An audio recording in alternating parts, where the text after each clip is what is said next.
Niye? Gördün mü? Boş olmayı atayın şunday. Kanatlarını da. Gördün mü oldu?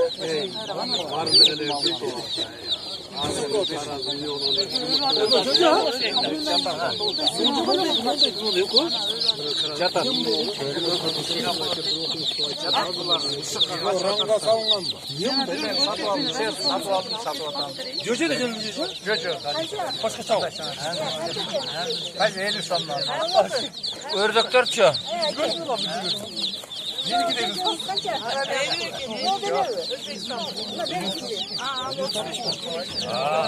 Acıyorsun her tarafa. Tam oldu ki neresi?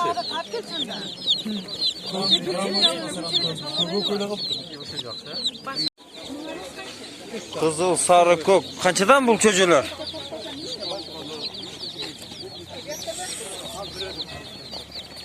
Selamünaleyküm.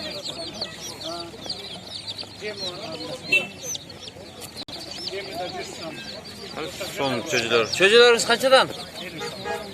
Bunlar boyalıgan mı? 50 sonu. Kança günlük bunlar? 5-6 günlük. Canında kadın çocuklar. Boyalı bayt boş gerek. Kaçıdan ne bunlar? Ördekler. Kanatlarını karan. Ördekler 70 sondan kendine. 5-6 günlük.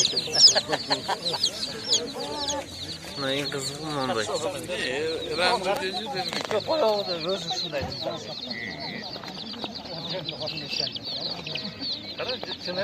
Bunu kanatın Ya ana algının oynayışın.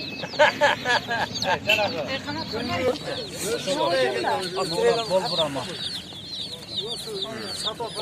Çok bunu evet. Kalsa da çok ayıp gene ha. Bunlar 50 sondan. Dedi ki ben boyalı.